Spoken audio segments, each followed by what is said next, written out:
Hello friends, வணக்கம். நான் miss Chitra Kannan பேசுகிறேன். இப்போ பார்த்தீங்கன்னா விநாயகர் இருக்கார், இங்கே ராமானுஜர் இருக்கார். இப்போ எப்போவுமே எது ஒன்று ஆரம்பிக்கிறதா இருந்தாலும் நான் சுவாமியை வேண்டிண்டு நமஸ்கரிச்சுட்டு தான் வேலைக்கே போவேன், உள்ளே வருவேன். வாங்க நம்ம வீடியோக்குள்ளே போகலாம். இன்றைக்கி ஒரு இன்ஸ்டன்ட் ரசம் சாதம் சொல்லித்தரேன். என்னுடைய வீடியோவில் வெத்தக்குழம்பு சாதம் போட்டிருந்தேன், நிறைய பேர் பார்த்துருந்தீங்க, ரொம்ப தேங்க்ஸ். அதேமாரி இதையும் பாருங்க. ரொம்ப ஈஸி, இன்ஸ்டண்ட்டாக பண்ணலாம். ஒர்க்கிங் உமன்ஸ், பேச்சுலர்ஸ் எல்லாத்துக்குமே ரொம்ப யூஸ்ஃபுல்லாக இருக்கும். இப்போ பார்க்கலாம், வீடியோக்குள்ளே வாங்க. இப்போ தேவையான பொருள் பார்த்திங்கன்னா, நான் இதில் தண்ணி வச்சுருக்கேன். நல்ல காஃபி டம்ளரில் 1 டம்ளர் ரைஸ் எடுத்து வச்சுருக்கேன். நல்லா கோபுரமாக 1 டம்ளர் எடுத்துருக்கேன். அதில் நான் எப்போவுமே துவரம்பருப்பு கொஞ்சம் கூட போடுவேன், அப்போ தான் நல்லாயிருக்கும். உங்களுக்கு எவ்வளோ வேணுமோ போட்டுக்கோங்க. அந்த ஒரு 1/4 கப்பு துவரம்பருப்பு நல்லா அலம்பி ஊற வச்சுருக்கேன். இது 1 டம்ளர் பக்கம் புளி, லெமன் அளவுக்கு சைஸு புளி எடுத்து கரைச்சி ஃபில்டர் பண்ணி வச்சுருக்கேன். பெருங்காயம், உப்பு, ஜீரகம், கடுகு, ரசப்பொடி, தக்காளி, கருவேப்பிலை, பச்சை மிளகாய், கொத்தமல்லி, இவ்வளோ தான் அதுக்கு தேவை. இப்போ குக்கரில் இன்ஸ்டன்ட் சொன்னேன் இல்லையா. இப்போ பார்த்திங்கன்னா இதில் ஒரு டீஸ்பூன் எண்ணெய் விட்டுருக்கேன். அதில் நம்ம எல்லாத்தையும் ஒன்று ஒன்றா போட வேண்டியது தான். அரிசியை நல்லா ஒரு 2-3 தடவை வாஷ் பண்ணின்னு வந்துடுறேன். அதுக்கப்புறம் எப்படி போடுறதுன்னு காமிக்கிறேன். இப்போ எண்ணெய் காஞ்சிடுத்து. நான் எண்ணெய் தான் விட்டுருக்கேன். ரசம் சாதத்துக்கு சாதமாக நெய்யில் தாளிப்பேன். நாங்கள் கொஞ்சம் வயசான வேண்டாம் அப்படிங்கிறதுனால நான் எண்ணெய் விட்டுருக்கேன். உங்களுக்கு நெய்யில் தாளிக்கும் ரொம்பவே நல்லாயிருக்கும். இப்போ இதில் கடுகு சிம்மில் வச்சு போட்டு நல்லா பொரியணும். இப்போ அதில் ஜீரகம்,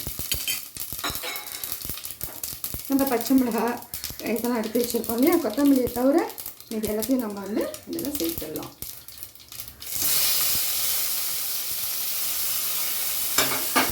லேசாக ஒரு வதக்கு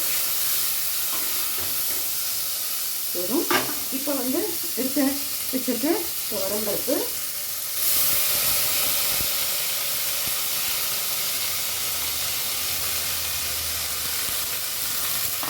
அரிசி அலம்பி வச்சுருக்கோம் இல்லையா, அரிசி.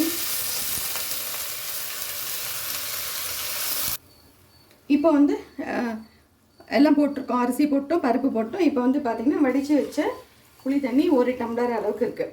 1 டம்ளர் ரைஸ் போட்டிங்கன்னா 6 டம்ளர் பக்கம் தண்ணி விடணும் அதுக்கு. இப்போ நான் 1 டம்ளர் விட்டுருக்கேன். 2 இது 2 டம்ளர் இருக்கும், 4 விட்டுருக்கேன்.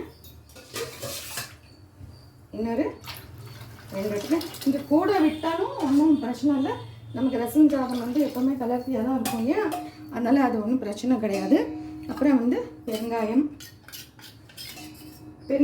நான் கட்டி பெருங்காயம் தண்ணியில் கரைச்சி வச்சுருக்கேன். கொஞ்சம் தூக்கலாக போடுங்க, அப்போ தான் நல்லாயிருக்கும். இதில் நான் என்னோடய வீடியோவில் போட்டிருக்கேன் ரசப்பொடி. இந்த ரசப்பொடியும்